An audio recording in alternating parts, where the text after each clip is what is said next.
अस्सलाम वालेकुम।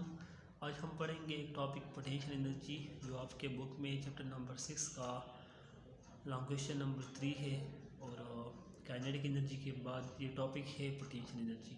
इससे पहले एक टॉपिक हमने पढ़ी थी काइनेटिक एनर्जी। किसी बॉडी के अंदर वो एनर्जी जो उसके मोशन की वजह से हो उसको हम कहते हैं काइनेटिक एनर्जी। अब पोटेंशियल का मतलब क्या है? पोटेंशियल का बेसिकली मतलब है स्टोर होना, एबिलिटी कि उसमें मौजूद है। किसी बॉडी में अगर एनर्जी स्टोर है उसको हम कहते हैं potential energy. The energy processed by a body by virtue of its position, उसकी पोजीशन की वजह से in a force field is called potential energy. किसी फील्ड के अंदर किसी बॉडी में जितनी एनर्जी स्टोर होती है उसको हम कहते हैं potential energy, represented by PE potential energy. Explanation देंगे। एंड एवरी फील्ड का मतलब क्या है? देखिए, फील्ड का मतलब है किसी बॉडी के इर्द गिर्द वो एरिया जहाँ पर उसका असर मौजूद हो। फॉर एग्जांपल, हम किसी बॉडी को ऊपर फेंके वो दोबारा आती है ज़मीन की तरफ, तो इसका मतलब है ये एक फील्ड है जिसको हम कहते हैं ग्रेविटेशन फील्ड। ज़मीन की एक मैदान जिसके अंदर बॉडी को आप फेंके भी तो ज़मीन इसको अट्रैक्ट करेगी। इस तरह किसी मैग्नेट के इर्द गिर्द वो एरिया जिस में उसका असर मौजूद हो उसको हम कहते हैं मैग्नेटिक फील्ड। इसी तरह किसी वायर के इर्द गिर्द या किसी और इलेक्ट्रिकल डिवाइस के इर्द गिर्द वो एरिया जहाँ पर उसका असर मौजूद हो, इफेक्ट मौजूद हो, उसको हम कहते हैं इलेक्ट्रिक फील्ड। तो फील्ड मुख्तलिफ़ किस्म के होते हैं, electric field, magnetic field, gravitation field. And every field when work is done against field, जब आप फील्ड के ख़िलाफ़ काम करते हैं तो वहाँ पर एनर्जी स्टोर होती है। Then this work store in a form of potential energy, तो ये वर्क जो आप करते हैं वो स्टोर होती है और इसको हम कहते हैं पोटेंशियल एनर्जी। अगर आपने ये वर्क ज़मीन के फील्ड में किया है तो इसको हम ग्रेविटेशन फील्ड कहेंगे। अगर आपने इलेक्ट्रिक फील्ड में किया है तो इलेक्ट्रिक फील्ड या मैग्नेटिक फील्ड। तो पोटेंशियल एनर्जी हर फील्ड में होती है, मतलब ये ग्रेविटेशन फील्ड में भी होती है, ये इलेक्ट्रिक फील्ड में भी होती है, ये मैग्नेटिक फील्ड में भी होती है। फॉर एग्ज़ाम्पल, आप एग्ज़ाम्पल की तरफ देखें। एक बॉडी है जिसका मास है m, आपने फोर्स लगाया इस पर ऊपर की जानिब और बॉडी को डिस्प्लेस किया यहाँ पर, तो हमने फोर्स लगाया, ज़मीन बॉडी को अट्रैक्ट करता है, लेकिन फिर भी हमने फोर्स लगाया ज़मीन के ख़िलाफ़ और बॉडी को हम हाइट पर ले गए। हाइट कितना है? h। जो काम हमने यहाँ पर किया है वो ज़मीन के ख़िलाफ़ है, तो ये स्टोर होगा।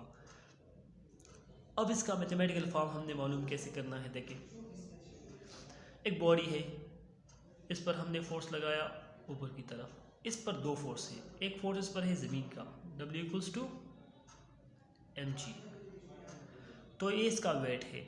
तो कम से कम हमारा फोर्स कितना होगा? इस वेट के बराबर होगा। जितना ज़मीन अट्रैक्ट करता है, अगर हमारा फोर्स भी उतना ही होगा, इससे ज़्यादा होगा, तब हम इसको ले जा सकते हैं ऊपर। तो इसने जो फासला कवर किया है यहाँ पर वो है h। तो वर्क तो हुआ है, हमने पढ़ा था कि जब हम फोर्स लगाते हैं बॉडी डिस्प्लेस होता है, अपनी पोजीशन चेंज करता है, तो क्या होता है? वर्क होता है। तो यहाँ पर इस बॉडी ने अपनी पोजीशन चेंज की है, इस पोजीशन की चेंज की वजह से यहाँ पर एक एनर्जी यहाँ पर स्टोर होगी, इसको हम कहेंगे पोटेंशियल एनर्जी। तो वर्क तो हुआ है, वर्क का मतलब है काम। आपने फोर्स लगाया, बॉडी ने डिस्टेंस कवर की, इसको हम कहते हैं वर्क। अब देखिए फार्मूले को, W = Fs, वर्क का फार्मूला है। W = फोर्स कितना था? हमारा फोर्स कितना है? कम से कम हमारा फोर्स बॉडी के वेट के बराबर होना चाहिए। अगर आपने बॉडी को ऊपर ले जाना है तो जितना फोर्स ज़मीन लगाता है आपने भी उतना ही फोर्स लगाना है। तो आप इसकी जगह पुट करें वेट, W। S कितना है? अगर आप देखें जो फासला बॉडी ने कवर किया है यहाँ से यहाँ तक, तो वो है हाइट, तो S या फासले की जगह पुट करें h। W = ये वर्क है, हमारे साथ वेट बराबर होता है mg के, तो यहाँ पर पुट करें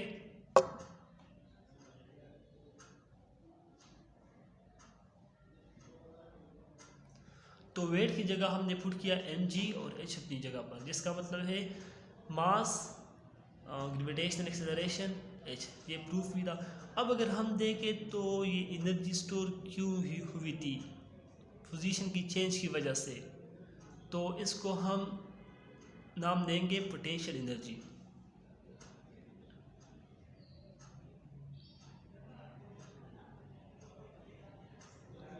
तो ये इसका फाइनल इक्वेशन है, potential energy equals to mgh। तो जिस फील्ड में भी आप फील्ड के ख़िलाफ़ काम करते हैं वहाँ पर एक एनर्जी स्टोर होती है जिसको हम कहते हैं पोटेंशियल एनर्जी। आप एक एग्जांपल को यहाँ पर देखें, यह है मास स्प्रिंग के साथ कनेक्ट है, रेस्ट में है, एनर्जी ज़ीरो है उसका। अगर आप फोर्स लगाते हैं इस पर राइट की जानिब, तो ये देखिए एक्सटेंशन हुई है इसमें, तो ये स्प्रिंग अपनी जगह पर अब खुद आएगी। फोर्स तो हमने लगा लिया लेकिन ये खुद आएगी। जो एनर्जी इस पोजीशन पर इस मास के अंदर होगी उसको हम कहते हैं पोटेंशियल एनर्जी। लेकिन ये स्प्रिंग है तो हम कहेंगे इलास्टिक पोटेंशियल एनर्जी।